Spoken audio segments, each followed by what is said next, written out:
E aí, gente, beleza? Na nossa aula de hoje, a gente vai estar resolvendo aí a tarefa de casa que é enviada para vocês, né, na agenda semanal.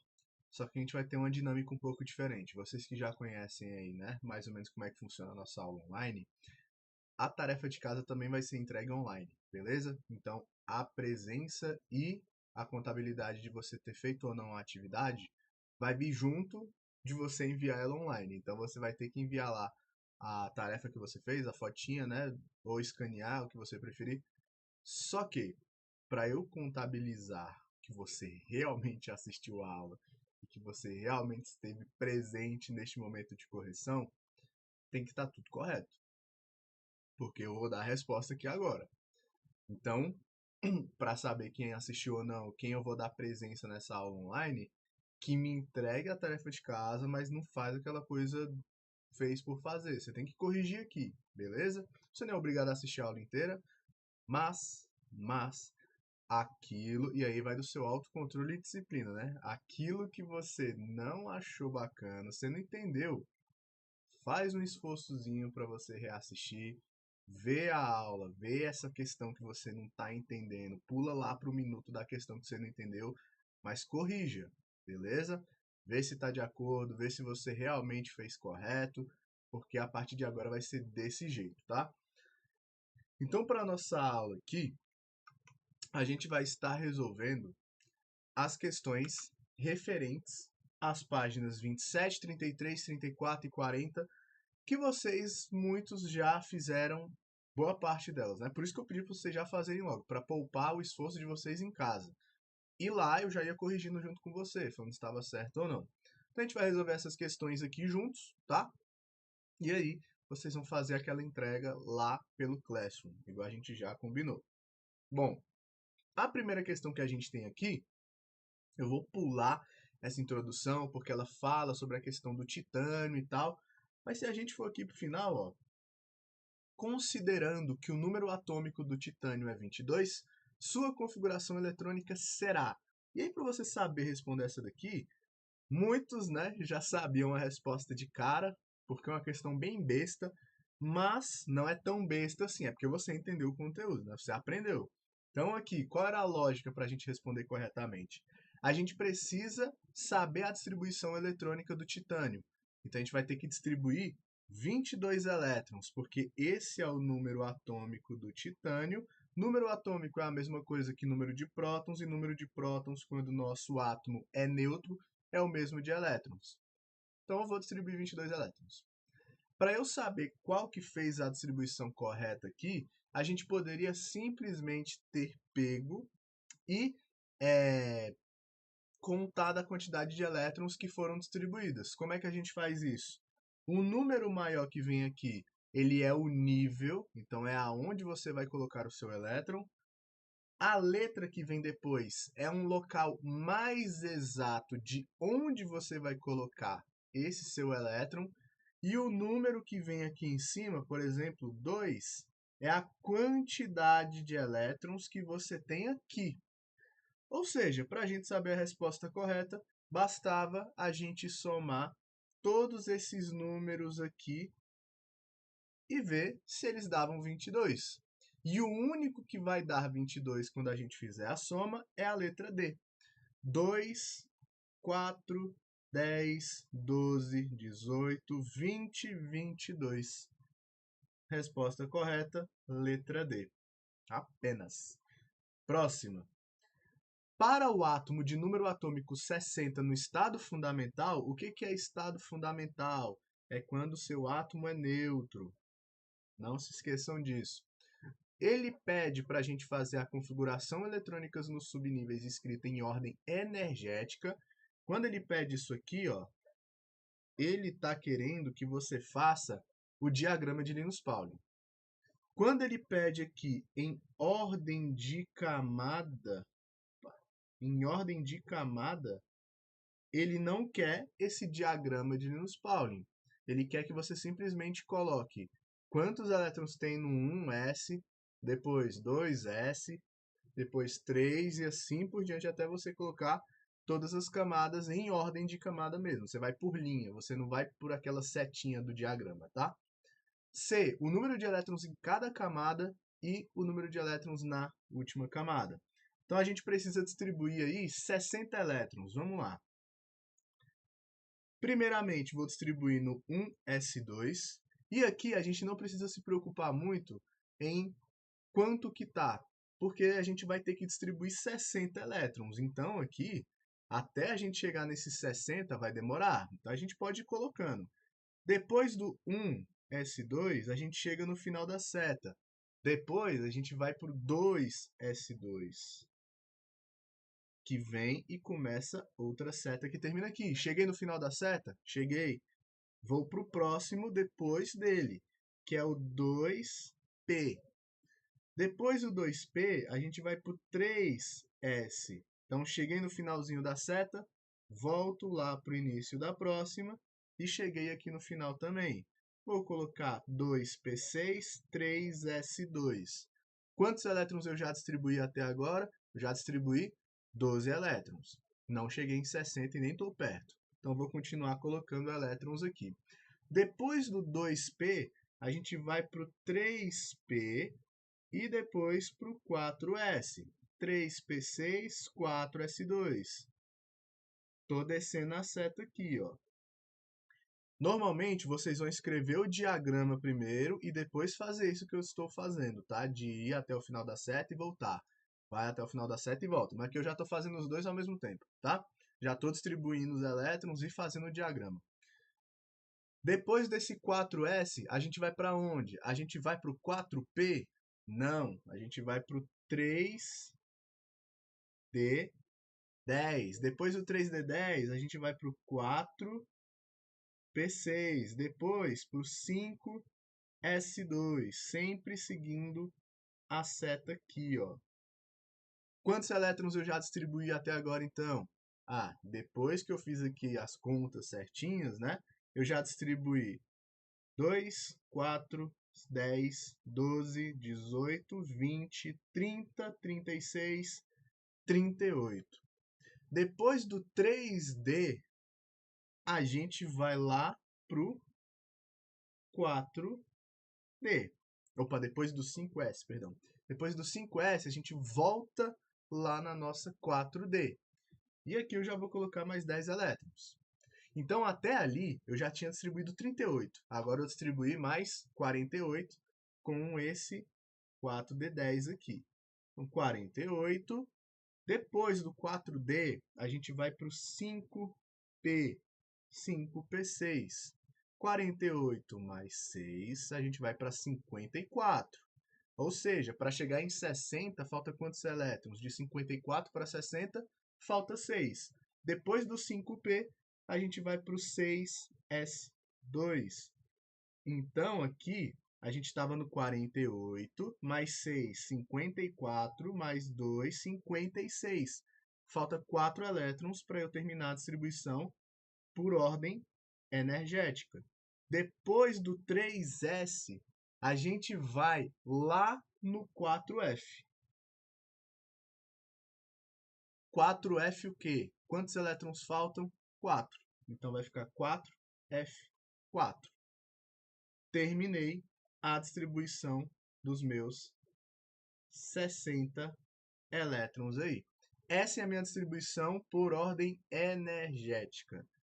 Essa é a letra A. A letra B, eu não vou nem puxar aqui uma outra parte para a gente resolver ela. Na letra B, que inclusive eu até falei para vocês não fazerem ela, porque pode confundir, principalmente nesse processo agora que vocês estão aprendendo, né, ou revisando, essa parte de escrever o diagrama, como que seria a resposta dela? Ao invés da gente seguir as setas, a gente ia seguir as linhas. Então, a gente começa 1s2, vai para a próxima linha, 2s2, 2p6, próxima linha, 3s2, 3p6, 3d10, próxima linha, 4s2, 4p6, 4d10, 4f4, 5s2, 5p6 e 6s2. Fechou? Fechou. Essa seria a nossa letra B, se a gente fosse fazer ela, tá? Na C, ele pede para a gente falar o número de elétrons em cada camada eletrônica. Então, aqui, o que a gente vai fazer é só somar quantos elétrons tem em cada linha ali. Na minha primeira, eu distribuí quantos elétrons? 2. Na minha segunda, eu distribuí quantos? 2 mais 6, 8.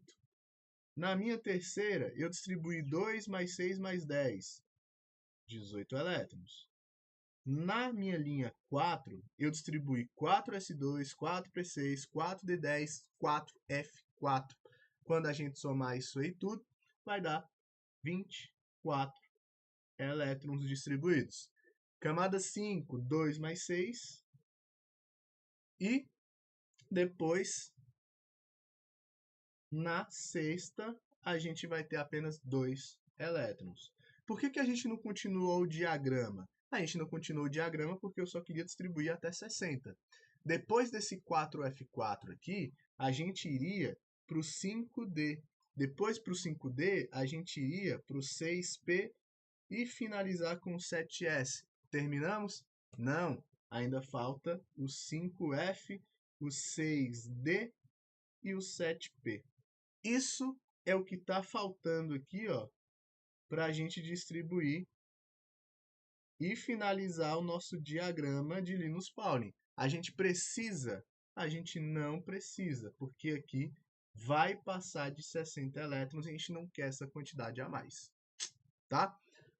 Letra D, então, respondida. E a letra C respondida, mas a letra D também já está respondida. O número de elétrons na camada de valência. Essa camada de valência aqui é a última camada, é a camada mais externa que você distribuiu elétrons. E qual que foi a camada mais externa? A sexta camada. Quantos elétrons você colocou lá? 2. Então, o número de elétrons na camada de valência é 2. Beleza? Questão 2 respondida. Vamos para a próxima. Já na página 33, a gente tem essa questãozinha aqui, que fala sobre um texto e tal, sobre eles tirarem alguns elementos, mas vamos aqui já para a resolução dela, tá? Os cartões foram então mostrados pelos jogadores. Cada pessoa aqui escolheu um cartãozinho de um isótopo, tá? De um átomo ali, e apresentou as características. Lembrando, o maior número sempre é a massa, o menor número sempre o número atômico. Então, essas são as duas características que estão sendo dadas. O símbolo do elemento, nesse caso é o ferro, a massa dele e o número atômico. A ligação química que ocorre na combinação entre os isótopos apresentados por Júlia e Pedro, ou seja, eu quero saber esses dois aqui, ó. O que vai acontecer quando eu juntar essa cartinha da Júlia com a do Pedro em termos de ligação química, tá? Para a gente responder essa questão, a gente teria que fazer a distribuição eletrônica de cada um deles, tá? Inicialmente. Já nas próximas questões a gente vai aprimorar e deixar mais rápido esse processo. Então, aqui para a Júlia, o número atômico é 20. Ah, como é que você sabe que é 20 e não é 40? Sempre o menor número é o número atômico e é ele que a gente faz a distribuição eletrônica. Fazendo a distribuição eletrônica do nosso cálcio aqui, que é o Ca, vai ficar 1s2, 2s2, 2p6, até agora eu já distribuí 10.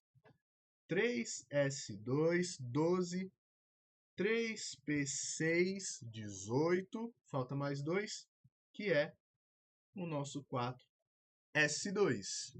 Qual que é a última camada desse meu elemento, desse meu isótopo que a gente acabou de fazer a distribuição eletrônica dele? 4s2. Quando você tem menos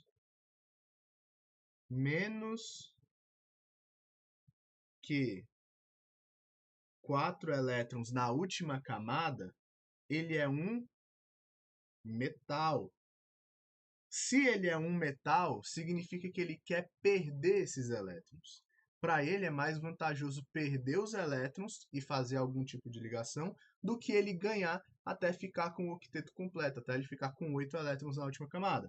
Então, a gente sabe que esses 2 elétrons da última camada do cálcio vão ser perdidos. Se ele vai ser perdido, o cálcio é um metal. Só da gente saber isso aqui, você já exclui duas possibilidades. ele coloca aqui covalente e covalente. Não pode ser, porque na covalente, ela não acontece com metais. Se você tem um metal, ou ele vai fazer ligação metálica, ou ele vai fazer ligação iônica. Agora a gente vai tirar a limpo para saber qual dos dois é. Para a gente saber, é só a gente fazer a distribuição eletrônica do cloro. Fazendo a distribuição eletrônica do cloro, fica bem tranquilo. Macete para a gente agilizar esse processo. Eu fiz a distribuição do cálcio e o cálcio tinha 20 elétrons. Eu distribuí esses 20 ali. O cloro tem 17, ou seja, ele tem 3 elétrons a menos. Ou seja, a distribuição eletrônica dele é quase a mesma coisa, porém, eu vou fazer o quê? Eu vou retirar 3 elétrons daqui. Aonde que eu retiro esses 3 elétrons? Eu posso tirar aqui.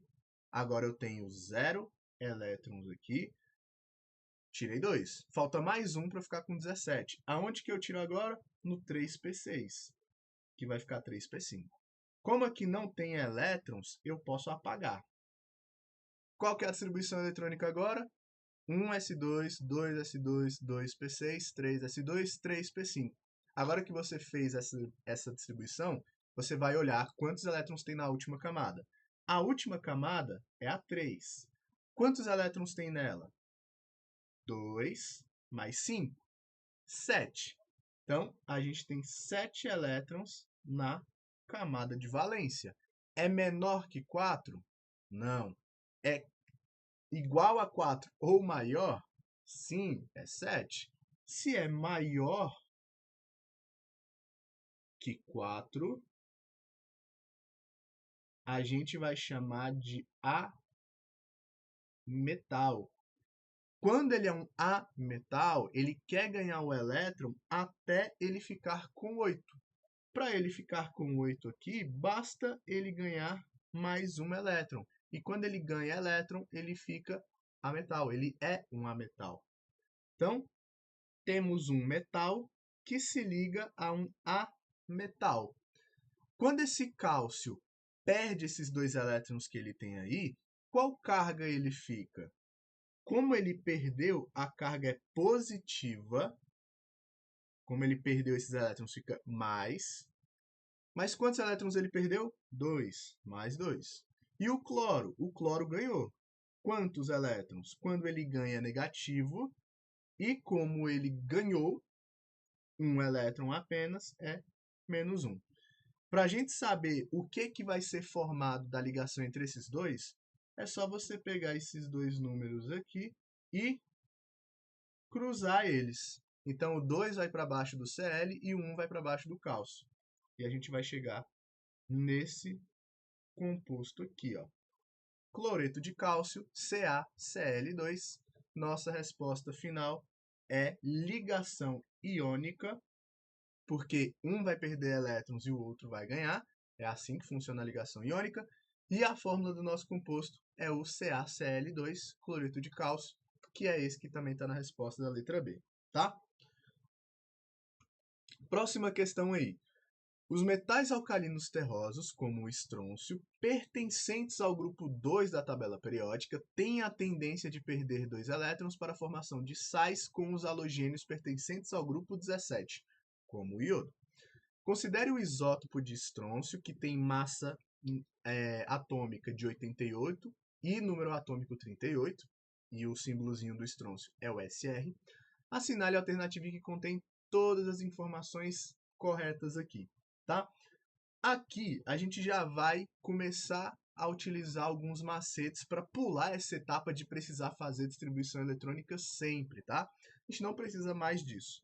Por exemplo, aqui ele fala que o grupo 2 da tabela periódica tem tendência de perder 2 elétrons. Por quê? Porque todo mundo que está no grupo 2, na coluna 2 da tabela periódica, tem 2 elétrons.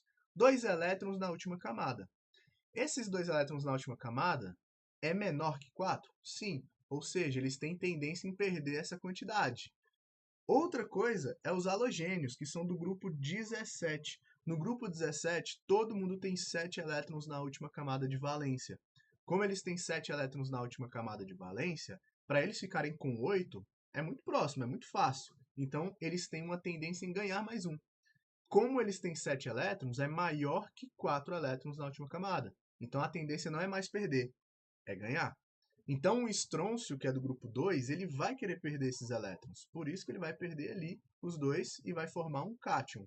Já o iodo, que é do grupo 17, ele tem 7 elétrons e ele quer ganhar para ficar com 8. Então, mais um elétron, tá? Sabendo disso, a gente já consegue já pular umas etapas dessa questão aqui, tá? Na letra A, ele fala que a fórmula do iodeto de estrôncio é essa aqui, que vai ser representada por esse cátion, que é quando o estrôncio perde apenas um elétron, por isso que está mais e não tem nenhum número, que é mais 1. O número de nêutrons que ele traz aqui é 88, mas isso não faz o menor sentido, porque ao colocar esse 88, ele está afirmando que esse número que vem aqui em cima é o número de nêutrons, e não é. O que vem aqui em cima é a massa atômica desse seu cátion ali, que é 88, desse seu elemento, dessa espécie iônica. Então ele já está completamente errado em falar que é nêutrons, a gente já pode pular aqui sabendo que essa está errada. Na B, ele fala que o nosso número de nêutrons é 50, tá? Então aqui eu já pulei as duas primeiras informações porque é a mesma coisa que está na primeira e na segunda, né? Esse é igual a esse que está aqui em cima. Então, não muda nada. O que mudou foi o número de nêutrons. E ele está certo? Sim. Como é que a gente calcula o número de nêutrons? Para saber a massa, a gente faz número atômico mais número de nêutrons. Mas como eu quero descobrir o número de nêutrons, eu vou isolar esse N aí. Isolando N, a minha fórmula fica N é igual a número atômico menos a massa atômica menos o número atômico. Qual que é a minha massa? 88. Qual que é o número? 38. 88 menos 38, 50. Tá certo? Sim. O número de prótons agora, ele falou que é 37. E por que isso daqui está errado? Porque o número atômico, que a gente já viu que é 38, é a mesma coisa que o número de prótons. Então, o meu número de prótons também tem que ser 38. Logo, essa daqui errada, não pode ser a letra B. Na C, ele novamente repete que o número de nêutrons é 88. Isso daqui está errado. E na D, ele acerta o número de nêutrons, ele acerta o número de prótons. Lembrando, o número atômico é a mesma coisa que número de prótons. Só que ele falou que o número de elétrons é 36. Vamos lá. A gente aprendeu que o número atômico ele é igual ao número de prótons, e quando o nosso átomo ali, a nossa espécie química, está neutra no estado fundamental, o número de prótons é igual ao número de elétrons, ou seja, aqui deu 38 e aqui deu 36. Tá errado, né? Não, porque essa espécie aqui, o SR2+, ele não está neutro. Ele está com 2 de carga positiva. Carga positiva é o quê? A carga positiva é quando você perde elétrons. Quantos elétrons ele perdeu? 2 elétrons. Ou seja, originalmente, o número de prótons era igual ao número de elétrons. Então, isso aqui estava suave, estava sendo obedecido.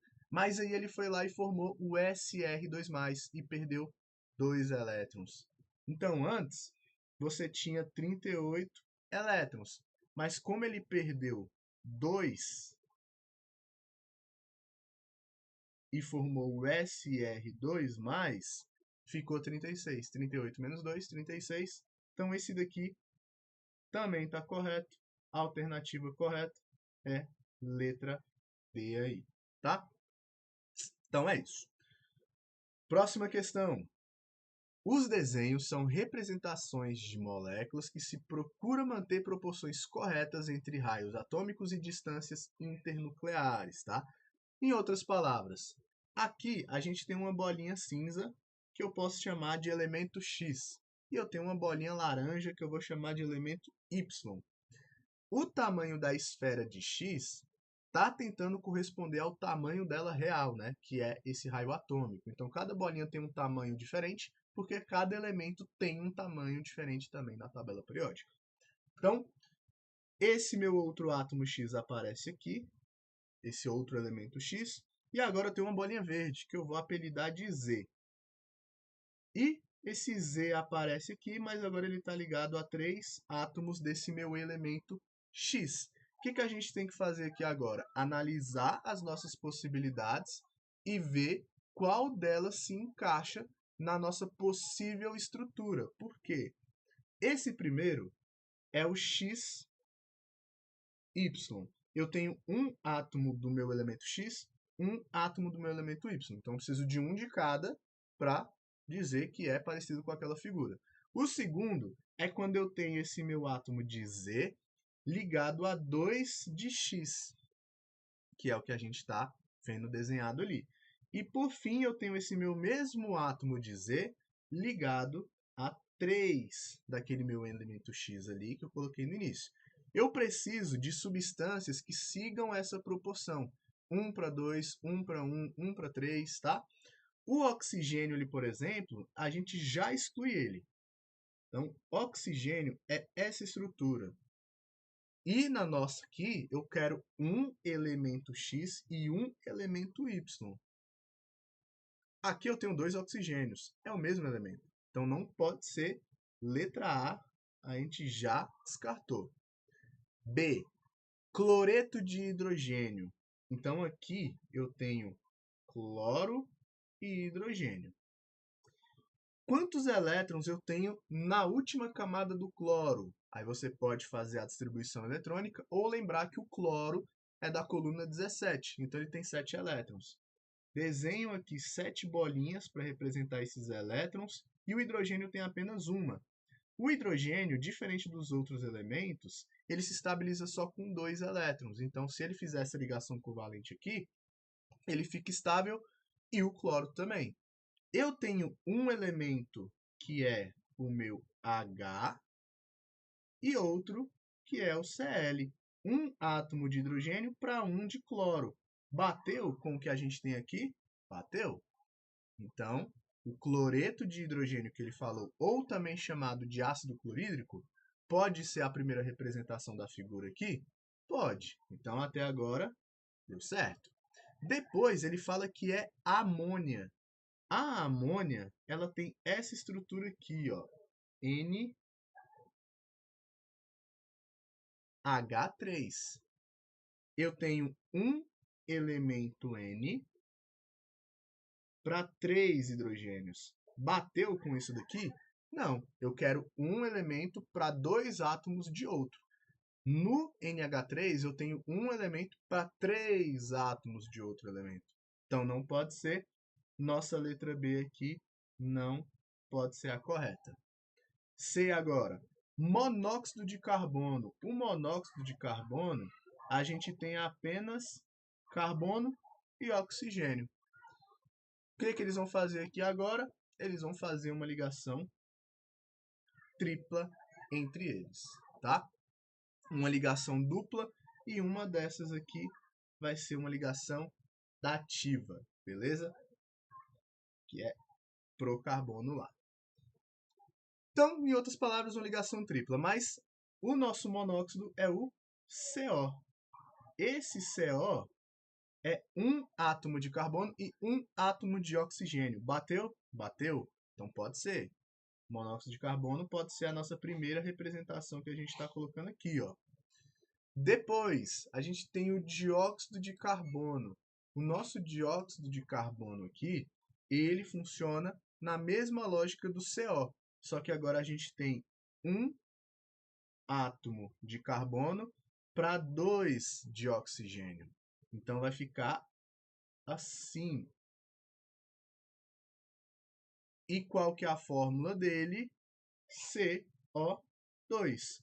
Um átomo de um elemento para 2 átomos de outro elemento. Bateu? Bateu. Um átomo de um elemento mais 2 átomos de outro elemento. Então, Pode ser. Até agora está dando tudo certo. E, por fim, ele fala do ozônio. O ozônio, ele é uma molécula que você tem 3 oxigênios ligados entre si e eles fazem ali uma espécie de ressonância que vocês ainda vão aprender o que é isso. Mas essa dupla ela pode tanto estar aqui, como também pode estar aqui. A gente tem essa mudança de localização da dupla ligação e isso é ressonância, tá? Só que no meu terceiro desenho eu quero um elemento que se liga a 3 átomos de outro. Aqui eu tenho 3 átomos do mesmo elemento. O3. Bateu? Não, não pode ser. Então, ozônio acabou aí. A de baixo fala que é cloreto de hidrogênio o primeiro desenho. E a gente já viu que esse cloreto de hidrogênio realmente pode ser o primeiro desenho. Depois ele fala de óxido de carbono, que a gente viu que pode ser o segundo desenho, né? Um elemento para 2 átomos de outro. E por fim ele fala da amônia, que a gente também já viu. E a amônia, a gente sabe que ela é o NH3. Um átomo de um elemento ligado a 3 átomos de outro. Um átomo de um elemento ligado a 3 átomos de outro. Ou seja, os 3 aqui estão corretos. Letra D. Próxima questão, e para a gente finalizar aqui. Moléculas existem nas substâncias em que os átomos estão ligados covalentemente, compartilhamento de pares de elétrons. A estrutura de Lewis de um átomo é uma representação que mostra os seus elétrons de valência, que é o que a gente já fez mais ou menos ali, né? Qual das fórmulas abaixo é prevista para o composto formado por átomos de fósforo e flúor, considerando o número de elétrons da camada de valência de cada átomo? Então ele quer saber que ligação vai ser formada, que molécula vai ser formada, se você junta o fósforo e o flúor. Como que a gente responderia isso aqui? A gente poderia fazer a distribuição eletrônica do fósforo. Então, ele dá o número atômico do fósforo e também o do flúor. Vamos pular etapas. O fósforo, se você caçar ele lá na tabela periódica, ele vai estar no grupo 15. E quem está no grupo 15 tem 5 elétrons na camada de valência. Ou seja, eu já posso pular uma etapa aqui e já desenhar o meu fósforo com 5 bolinhas ao redor dele. O flúor, se você for na tabela periódica também, você vai encontrar a mesma coisa. Só que o flúor ele está lá na coluna 17. Coluna 17 é essa, que todo mundo tem 7 elétrons na camada de valência. Então, se eu quero desenhar o flúor, eu vou desenhar o flúor com 7 bolinhas ao redor dele. Esse flúor que a gente tem aqui, ele tem uma peculiaridade. Para ele ficar com o octeto completo, que são 8 elétrons na última camada dele, ele precisa de quanto? Só mais um. Se ele precisa de um elétron, ele só vai fazer mais uma ligação covalente. Se ele precisasse de 2, ele ia fazer 2 ligações covalentes. Se ele precisasse de 3, 3 ligações covalentes. 4, 4 ligações covalentes. Então, a quantidade de elétrons que ele quer é exatamente a quantidade de ligações covalentes que ele vai fazer. Nesse caso aqui, se o nosso fósforo se ligar covalentemente com esse flúor, o flúor fica estável. E o fósforo? Não, porque o fósforo ele tem 5 elétrons na última camada. Para ele ficar com 8, falta 3. Ou seja, aqui você já sabe que esse fósforo precisa fazer 3 ligações. Uma já foi, mas eu só quero ligação entre fósforo e flúor.